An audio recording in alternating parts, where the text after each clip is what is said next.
जिथं जिथं बाबासाहेबांचं आहे त्या ठिकाणी स्मारक आहे त्या ठिकाणी आपण जातो. परंतु आंबेगाव तालुक्यामध्ये स्मारक का होणं गरजेचं आहे आणि का झालं पाहिजे? साहेब असं काही नाही तर आंबेगाव तालुक्यामध्ये स्मारक झालं म्हणजे फार मोठा फरक पडतोय. साहेब आमच्या इथली गावातली भोळी बाबरी अडाणी जनता, त्याच्यानंतर म्हातारी माणसं ही मुंबईला जाऊ शकत नाही, दीक्षाभूमीला जाऊ शकत नाही, बौद्ध गयेला जाऊ शकत नाही आणि त्यांना बाबासाहेब जर कुठं पाहायचं असेल तर आपल्या तालुक्याच्या ठिकाणी पाहायचं आहे. ही सगळ्यांची इच्छा आहे, ही सगळ्यांच्या मनात अपेक्षा आहे. मित्रांनो तुम्हाला सांगतो,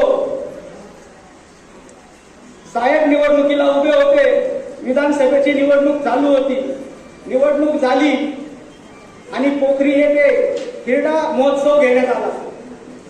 या हिरडा महोत्सवाचा कार्यक्रम झाल्यानंतर साहेबांनी आम्हाला 7-8 लोकांना बोलवलं आणि काय काय अडचणी आहेत विचारल्या. त्या अडचणी सांगत असताना बरेचसे कार्यकर्ते होते.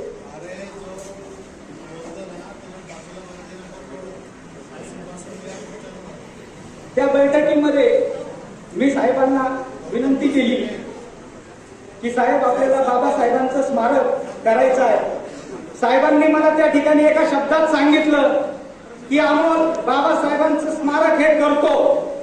7-8 महिन्यापूर्वी खात्रीने आपल्याला सांगणारा माणूस एकच आहे, तो म्हणजे आमदार दिलीप वळसे पाटील साहेब, की त्यांनी 8 महिन्यापूर्वी सांगितलं एका छोट्याशा मीटिंग मध्ये की आम्हाला आपण स्मारक करायचं आहे. परंतु हे स्मारक करत असताना समाजातले हेवे दावे संपले पाहिजे. आज आपला समाज छोटा आहे, समाज छोटा आहे, आपल्या समाजाच्या खूप साऱ्या लोकांनी गैरफायदा घेतला. आता इथून पुढे आपण लक्षात ठेवलं पाहिजे की आपण कुणाच्या बाजूला उभे राहिलं पाहिजे.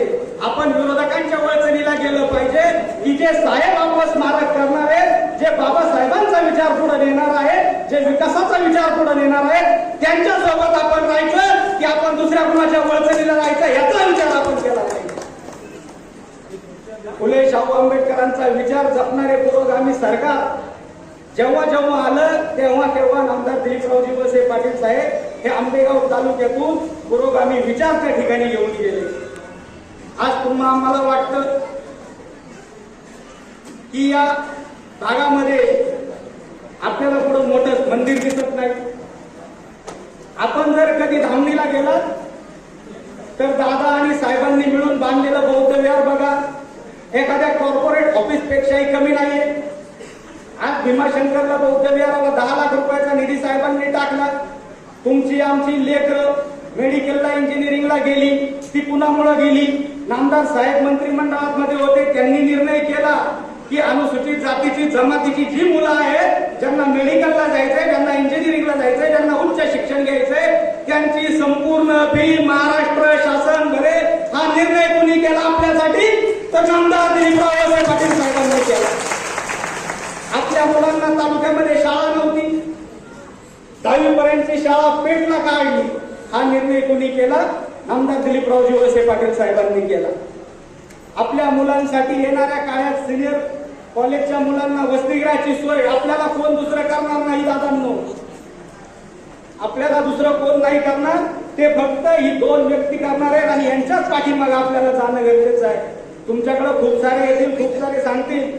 साहेब मी एका वाक्यात सांगतो, राजकुमार साहेबांचा एक छोटासा डायलॉग आहे, कैसे कैसे वैसे वैसे हो गए, ऐसे वैसे कैसे कैसे हो गए, जो कल तक थे आपके चमचे आज वो तालुका के लीडर बन गए. खरं सांगायचं साहेब, ज्यांनी आपल्या सोबत राहिलं, आपला विश्वासघात केला, त्यांना हा समाज कधी माफ करणार नाही. कारण हा बाबासाहेब आंबेडकरांना मानणारा समाज आहे. ज्यांनी फुले शाहू आंबेडकरांचा वसा घेतला अशा नामदार दिलीपराव वळसे पाटील साहेबांच्या पाठीमागे. मित्रांनो जास्त काही बोलणार नाही, बोलण्यासारखं खूप आहे. तुम्ही आम्ही सगळं पाहिलेलं आहे की कुणी काय केलंय आणि कोण काय करणार आहे. आपला एकच नेता, एकच ध्वज, डॉक्टर बाबासाहेब आंबेडकरांचा विचार घेऊन चालणारा नेता म्हणजे आमदार दिलीपराव वळसे पाटील साहेब. आणि आज तुमच्या वतीने, आपण सगळ्यांच्या वतीने साहेबांना विनंती करतोय, साहेब आमच्या आग्रहाची मागणी आहे, आम्हाला फक्त एक स्मारक द्या डॉक्टर बाबासाहेब आंबेडकरांचं, एवढं बोलून सांगतो.